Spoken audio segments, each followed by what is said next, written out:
अस्सलाम वालेकुम, welcome to binary classroom. और आज की इस क्लास में हम लोग टॉपिक पढ़ने वाले हैं application of digital logics. Digital logic या लॉजिक डायग्राम का टॉपिक इससे पहले वीडियो में हम लोग पढ़ के आ चुके हैं।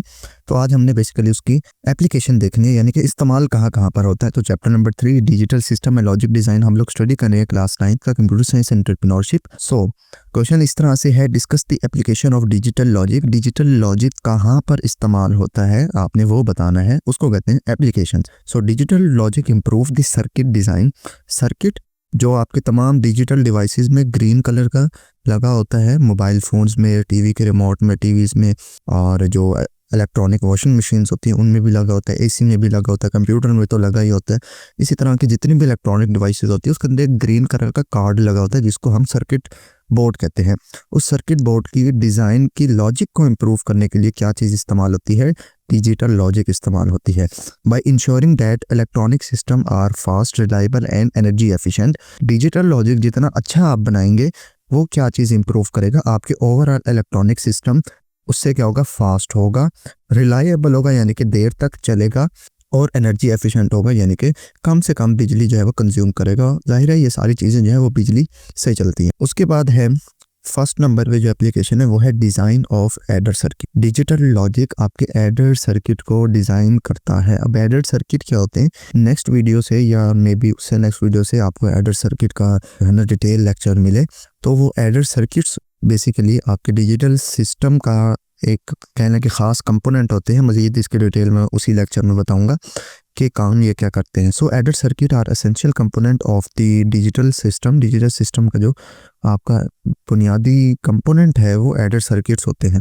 They are use to perform addition of binary number. इनका काम हाँ जी यही होता है कि सिर्फ और सिर्फ आपके जो बाइनरी नंबर है उनकी एडिशन परफॉर्म करते हैं, लेकिन वो एडिशन कितनी कम्प्लेक्स होती है वो भी मैं आपको वहाँ पर बताऊंगा। The two common types of adder circuit are half adder and full adder. दो हमारे पास टाइप होते हैं और इन्हीं दो को हम लोग डिस्कस भी करेंगे। आपकी बुक में भी मौजूद है हाफ एडर और फुल एडर कि किस तरह से ये काम करते हैं, मतलब कि बाइनरी नंबर को कैसे हाफ एडर में ऐड करते हैं और फुल एडर में कैसे करते हैं। नंबर 2 पर डिजिटल लॉजिक इस्तेमाल होते हैं आपके के मैप्स में। अब के मैप जो है वो अपने आप में एक बहुत ही कम्प्लेक्स जो है वो लॉजिक बना के देता है एक्सप्रेशन की। तो उस के मैप को छोटा करने के लिए यानी कि सिंप्लीफाई करने के लिए भी डिजिटल लॉजिक इस्तेमाल होते हैं। के मैप भी आपके पास वहाँ पर इस्तेमाल होते हैं लॉजिक डिज़ाइन के अंदर। इसका भी टॉपिक आएगा, मे बी चैप्टर के एंड में आएगा बिल्कुल। सो कर्नफ मैप जिसको हम शॉर्ट फॉर्म में के मैप कहते हैं is a graphical method to use to simplify Boolean expression. किसी भी बूलियन एक्सप्रेशन को सिंप्लीफाई करने के लिए इस्तेमाल किया जाता है के मैप का method in digital logic design. This simplification minimize the number of logic gates. इस सिंप्लीफिकेशन में होता क्या है कि आपके जो लॉजिक गेट्स होते हैं एंड और नॉट एक्सॉर जितने भी गेट आपके सर्किट में इस्तेमाल होने होते हैं उनकी तादाद को ये मिनिमाइज करता है।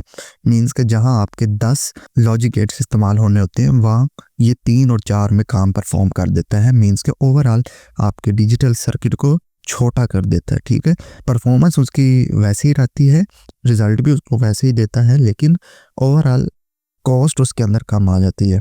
Needed to implement a Boolean function to make the circuit more efficient, faster and cost effective. जाहिर है जब आपका सर्किट ओवरऑल साइज में छोटा हो जाएगा तो आपकी डिवाइस का भी साइज छोटा होगा जो कि इजी टू कैरी होगा, एनर्जी एफिशिएंट होगा, उसका फास्ट रिट्रीवल तो फास्ट होगा क्योंकि जवाब वो सेम ही दे रहा है। इसकी एग्जांपल आप ऐसे ले सकते हैं, आप मैथमेटिक्स के कुछ प्रॉब्लम सॉल्व करते हैं और वहाँ पर एक प्रॉब्लम को सॉल्व करने के मल्टीपल मेथड होते हैं ना। कोई कौन सा फार्मूला लगा के उसको सॉल्व कर रहा है, कोई कौन सा लगा के सॉल्व कर रहा है।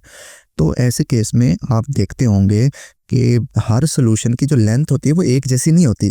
किसी बच्चे ने अगर फॉर्मूला ए लगाया है तो उसके जो सॉल्यूशन की लेंथ है वो 1 पेज आ रही है। किसी ने कोई दूसरा फॉर्मूला लगाया है उसकी सॉल्यूशन की लेंथ 2 पेजेस आ रही है। तो ऐसे केसेस में क्या होता है कि दोनों का जवाब तो सेम आ रहा है बट उनकी सॉल्व करने की स्ट्रेटजी अलग है। वही स्ट्रेटजी हमारे पास यहाँ पर के मैप में इस्तेमाल होती है कि आपकी ओवरऑल जो लॉजिक डिज़ाइन होते हैं, लॉजिक गेट्स होते हैं, उनकी तादाद को कम करके जो सर्किट है उसको सिंप्लीफाई किया जाता है। सो इतना सा ये लेक्चर था। आई होप आपको ये वीडियो अच्छी लगी होगी। अगर वीडियो अच्छी लगी हो तो इस वीडियो को लाइक करते जाएं। चैनल को बगैर सब्सक्राइब किए देख रहे हैं तो चैनल को भी ज़रूर से सब्सक्राइब करें। मिलते हैं किसी नेक्स्ट वीडियो में, तब तक के लिए अल्लाह हाफिज़।